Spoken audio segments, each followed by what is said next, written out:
In the dusty, sun-drenched town of Almurad, where the minarets echoed the call to prayer 5 times a day and tradition ruled with an iron grip, 27-year-old Fahim al-Rahman was seen as the perfect son. He was tall, well-educated, disciplined, and above all, deeply religious. Raised in a household where culture and faith were tightly intertwined, Fahim was taught from a young age that a man's honor was not just in his deeds, but in the purity of the woman he chose to marry. His mother, Aisha al-Rahman, a devout and stern woman known for her sharp tongue and unwavering views, had long been the gatekeeper of the family's reputation. She often reminded Fahim that women, like glass, once cracked could never be whole again.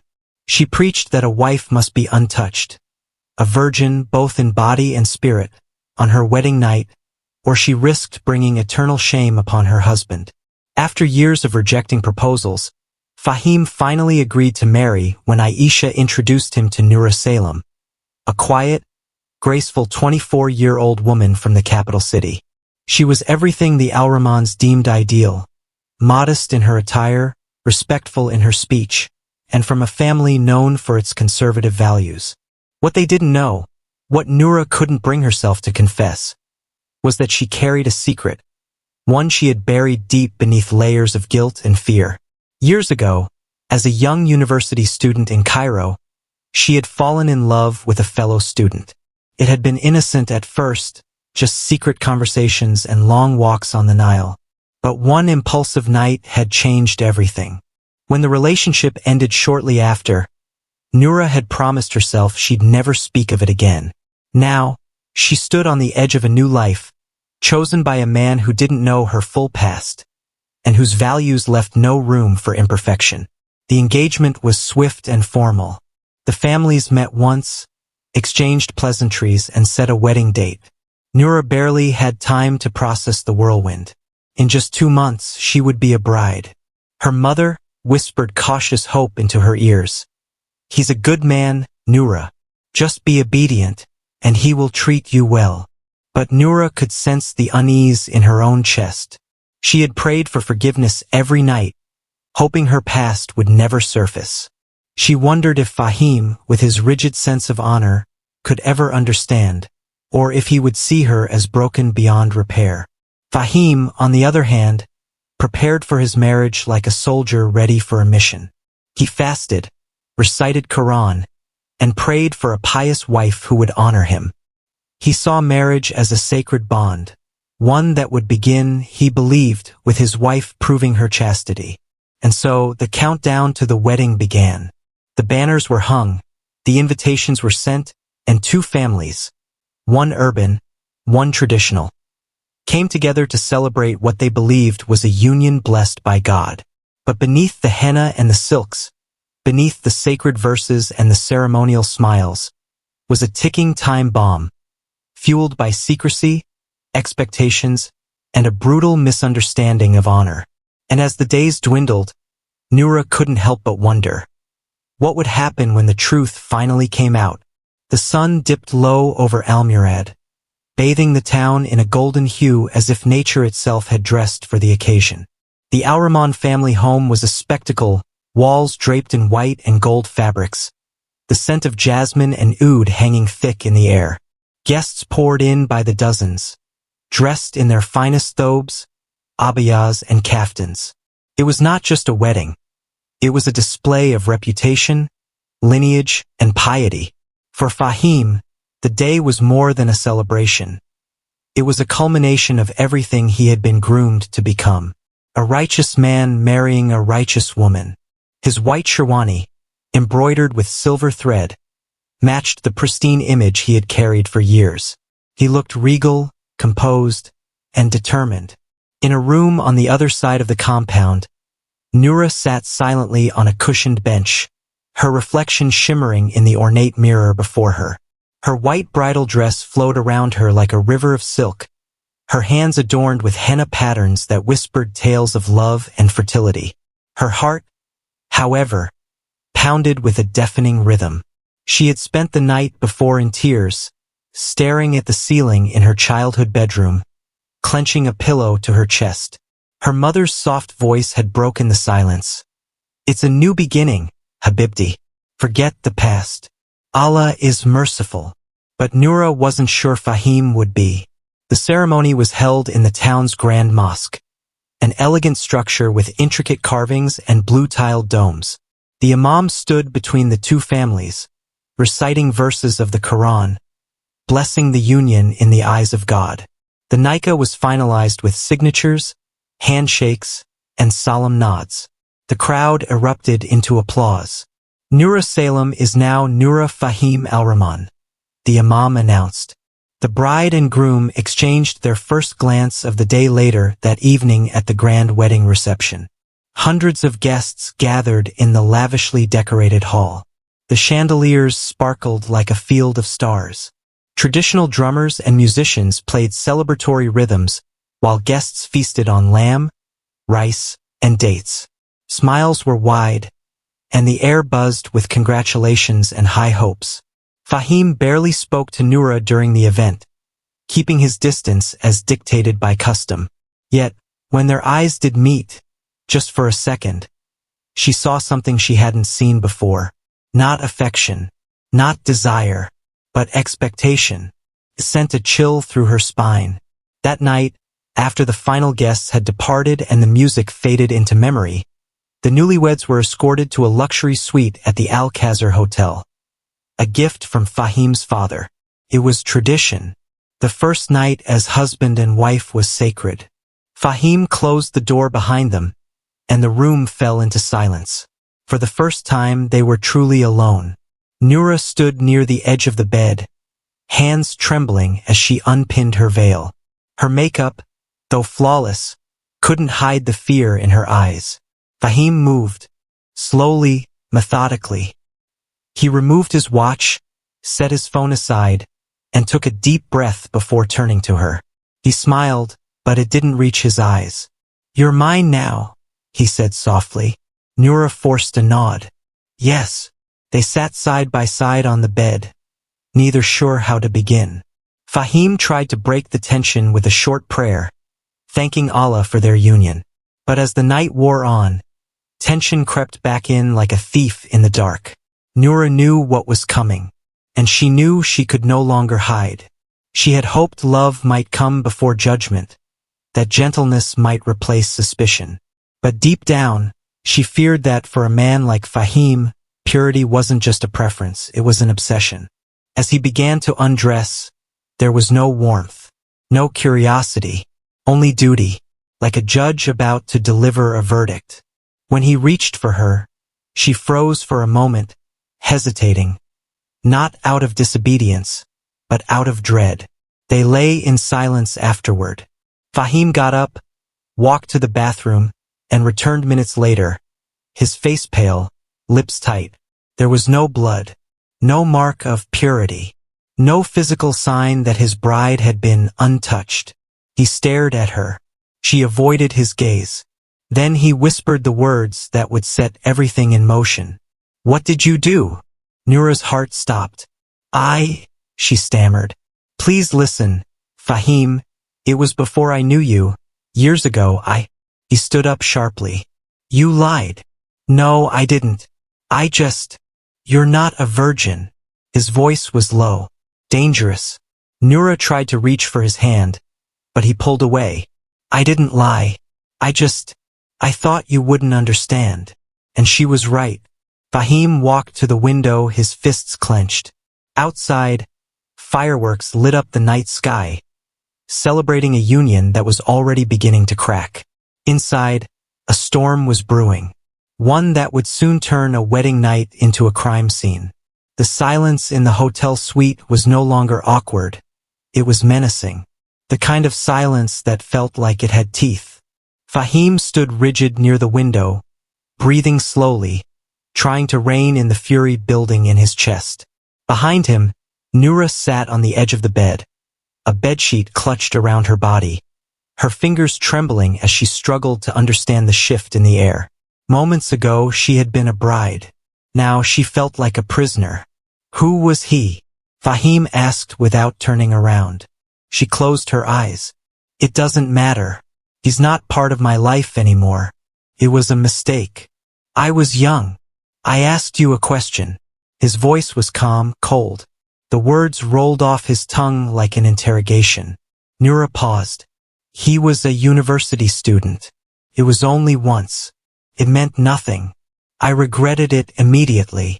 Fahim turned to face her. His eyes were dark. His jaw clenched so tight it looked painful. You're saying this now? On our wedding night. Tears welled up in her eyes. I didn't know how to tell you. I was afraid. I didn't think you'd understand. I prayed for forgiveness every day since. I thought you. You thought what? That I'd accept being humiliated in front of Allah? He spat, stepping closer. That I'd build a life with someone who gave herself to another man like some cheap girl in the street? I am not cheap, she cried. I was just lost. It was years ago. I'm still the woman you married. I'm still faithful to you. Fahim raised his hand as if to silence her. Stop. He walked to the corner of the room, pacing like a man being pulled apart from the inside. His entire life had been shaped by honor culture. In his mind, a man's pride rested not just in his actions, but in the conduct of his wife. He had never imagined this, being deceived on the most sacred night of his life. He saw red, and in that moment his thoughts turned violent. He moved toward her without speaking, his feet heavy and slow, his breathing ragged. Noura noticed the change. She pulled the blanket tighter around her, inching back on the bed. Fahim, please don't do this. You don't deserve to wear white, he said, his voice like broken glass. You deceived me. You deceived God. Please, she sobbed, crawling backward until her back hit the headboard. I love you, I swear. This doesn't change who I am now. But her words were muffled beneath the rage storming inside him. In one brutal moment he lunged forward, pinning her to the bed. No! She screamed, struggling beneath him. Stop! Fahim! But the more she pleaded, the colder he became.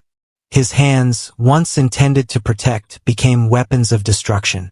In a blind fury, he wrapped the bedsheet around her neck. The struggle was quick, chaotic, and horrifying. She kicked, scratched, and gasped for breath, but he held on. Her face turned red, then purple. Her eyes, once full of life and love, widened in terror, and then they stilled. The room fell silent once more. This time it was permanent. Fahim stepped back, staring at her lifeless body. The reality of what he had done crept in like poison. His new bride, the woman he had just married hours ago, now lay dead before him, still wearing her wedding jewelry. A sob burst from his throat, but it was not out of remorse. It was anger, confusion, and shame. What have you done? A voice whispered inside him, but another voice said, she brought this on herself. She lied.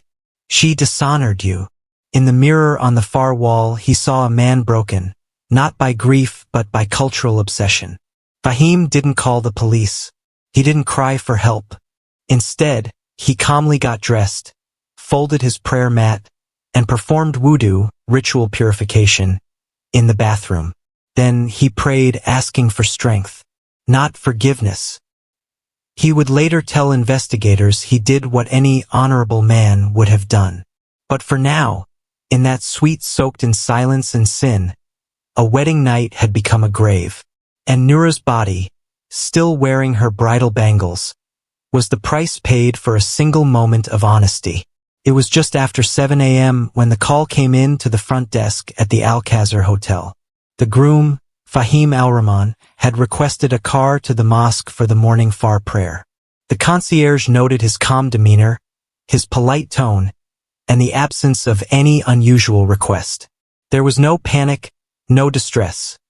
Nothing to indicate the horrors left behind in the bridal suite on the 12th floor. The receptionist, Amina, who had helped decorate the couple's room with roses and heart-shaped towels the day before, found herself smiling at the memory as she processed the car order. He's the quiet type, she told her colleague. So respectful. His bride looked nervous yesterday, though. By 9 a.m., room service had not received a checkout request or breakfast order, which was unusual for newlyweds. Housekeeping knocked gently at the suite door, then waited. No response. Another knock. Still no answer.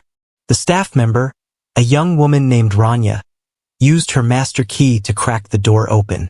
What she saw inside would haunt her forever. The room was cold, silent, and untouched, except for the bed. And the body. Noura lay sprawled on the edge of the bed, partially covered by a twisted bedsheet. Her neck bore deep marks, faintly purple with bruising and ligature wounds. Her eyes were wide open, fixed in a final expression of terror. The rose petals around her were scattered and trampled, a mockery of romance. The bride's bangles were still on her wrists. Her wedding necklace dug into the skin at her collarbone. Rania screamed. Security arrived within minutes, followed by hotel management. The scene was locked down, and emergency services were called immediately.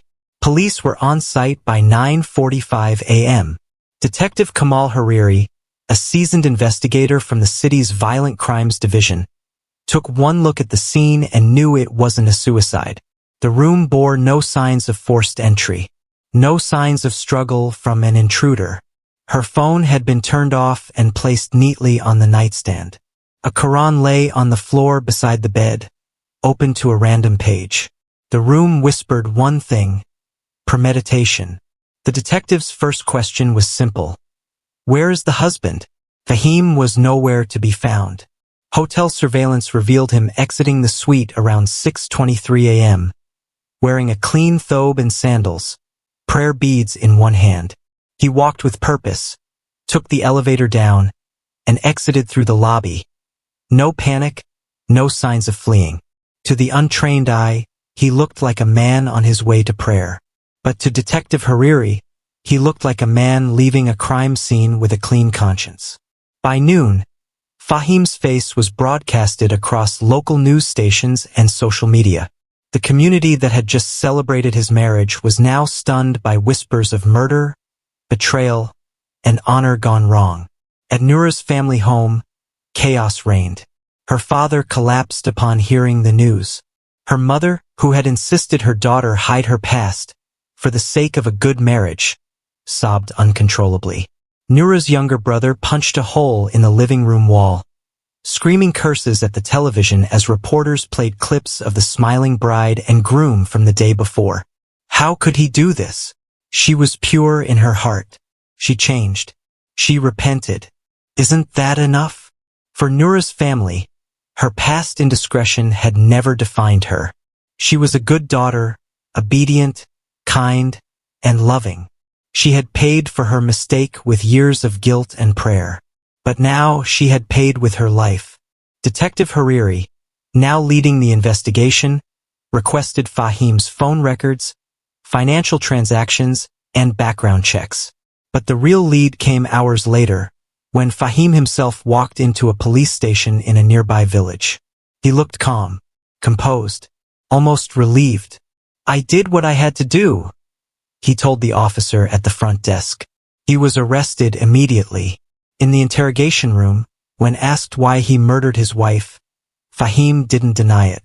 Instead, he leaned forward and whispered a sentence that chilled every officer in the room. "She wasn't a virgin, and I deserved better." He claimed it wasn't murder, it was justice. He spoke of betrayal, of tradition, of preserving honor. He referenced the Quran selectively, twisting verses to justify his actions. He said he had been humiliated by her dishonesty and provoked by her impurity. Detective Hariri stared at him in disbelief. "You think killing her makes you honorable?" he asked. Fahim met his eyes without flinching. "It makes me clean." The detective stood up silently and left the room. Outside, he exhaled slowly. He had seen many crimes in his career, crimes of passion, revenge, greed. But this was indoctrination turned deadly. This was a belief system so toxic, it had made a man murder his own wife on the holiest night of their lives. And now that man would face the law. But justice, Hariri knew, would not bring Noura back. It would not undo the silence of the bridal suite, or erase the blood-stained memory of a night that was supposed to mark a new beginning. Instead, it would become a symbol, a cautionary tale, for communities too blinded by false honor to see the human lives it destroys. The courtroom was packed on the first day of the trial. Reporters sat shoulder to shoulder, their cameras lined up like weapons at the back of the chamber. Noura's family filled the first few rows, their grief carved into every line of their faces. Her father's eyes were swollen, his hands shaking as he clutched a photograph of his daughter in her wedding dress, a ghost of what should have been a joyful memory. Fahim entered the courtroom wearing a beige prison jumpsuit, no longer the polished groom of that fateful day. He held his head high, unfazed by the cameras or the glares aimed at him. His defense attorney, a stoic man with a reputation for taking high-profile cases, stood beside him as though this were just another legal puzzle to solve. The state charged Fahim al-Rahman with first-degree murder. Prosecutor Layla Mahfouz, known for her fierce courtroom presence, wasted no time. She began her opening statement by showing the jury a photograph of Noura's wedding bangles, still on her wrists when her body was discovered. She had only been married for 12 hours, Layla said, her voice cold and firm. She wore these bangles to honor her husband, and he strangled her with a bedsheet the same night. She then detailed the events leading up to the murder. The wedding, the hotel suite, the confession, and the chilling words Fahim spoke after turning himself in. This wasn't a moment of rage, she said. This was planned, premeditated, and rooted in a toxic idea of honor that this man thought gave him the right to kill. When it was the defense's turn, Fahim's lawyer took a different approach, one that shocked the room. He didn't deny the murder. Instead, he tried to justify it. My client was raised in a culture where purity and honesty are paramount. He was lied to, deceived, pushed into a corner of psychological trauma by a woman who concealed the truth, he told the jury. He acted in a state of extreme emotional distress. He argued that Fahim was a victim of honor-based provocation, a controversial term that sparked outrage the moment it was spoken. Noura's mother gasped audibly. Her brother had to be held back by guards after shouting from the gallery, "She was your wife, not your property." The prosecution brought in forensic experts, a hotel employee who discovered the body, and Detective Kamal Hariri. He described Fahim's calm demeanor upon surrender, how he spoke of the murder like it was a duty rather than a crime. But the most heartbreaking testimony came from Noura's childhood friend, Mariam, who tearfully read out text messages Noura had sent days before the wedding. "I'm scared he'll find out, but maybe he'll understand. I want to believe love is stronger than shame. I've prayed so much for this to work. I'm not perfect, but I've changed." The courtroom fell into a heavy silence. Then came Fahim's turn to speak. He took the stand willingly, confident. "I was raised to believe that a wife must enter marriage with honesty and purity," he said. "She deceived me, felt like a betrayal to my soul. I snapped. I didn't plan it, but in that moment I couldn't control the rage. I felt like my manhood, my dignity, had been stolen." The prosecutor rose slowly from her chair. "So you killed her to restore your manhood?" Fahim paused. "Yes. You think that makes you a man? I think it makes me a victim of her lies." Those words were replayed across every news network in the country. They sparked debates on talk shows, social media, and at dinner tables across the world. Activists protested outside the courthouse holding signs that read, "Virginity is not a death sentence. Honor doesn't justify murder." The trial lasted 3 weeks. The evidence was overwhelming. The motive was chilling. In the end, the jury found Fahim al-Rahman guilty of first-degree murder. The judge, visibly disturbed, delivered the sentence. "You are sentenced to life in prison without the possibility of parole." In her final statement, Judge Anisa Khalid said, Your beliefs may have been shaped by tradition, but your actions were guided by cruelty. This court does not recognize honor as a defense for homicide. Your wife was a human being, not a vessel for your ego. As Fahim was led out in handcuffs, he looked straight ahead. No remorse, no tears, just a man stripped of the lies he once cloaked in righteousness. But Noura, her name would not be forgotten. Her story ignited a national movement calling for reforms in marriage counseling, honor crime legislation, and cultural education on women's rights and bodily autonomy. Her face appeared on murals, her name chanted by protesters. In her death, she had become a symbol, not of shame, but of resilience. In the quiet weeks following the trial, a stillness hung over Noura's family home. Her mother kept Noura's bedroom exactly as it had been the day before the wedding, untouched, preserved like a sacred shrine. Her bridal gown still hung behind the door, a cruel symbol of a future stolen too soon. But out of the silence, something stirred. Once reserved and soft-spoken, began to speak out. She granted interviews, not out of desire for attention but out of a rising need for justice. Not just for Noura, but for every girl who lived under the shadow of so-called honor. She recounted her daughter's laughter, her dreams of becoming a pediatrician, her fear of judgment. She told me once, Amina said on national television, that she was more afraid of her husband's disappointment than God's wrath. That's how deep the shame was taught to run. Noura's case had already gained traction across the region and beyond, but her mother's voice lit the spark that turned awareness into action. What began as small vigils outside mosques and women's centers soon evolved into coordinated protests across major cities. Activist groups and legal advocates came together to form a campaign titled Noura's Light. Their mission was clear: end the legal loopholes that allowed honor to be used as a mitigating factor in sentencing.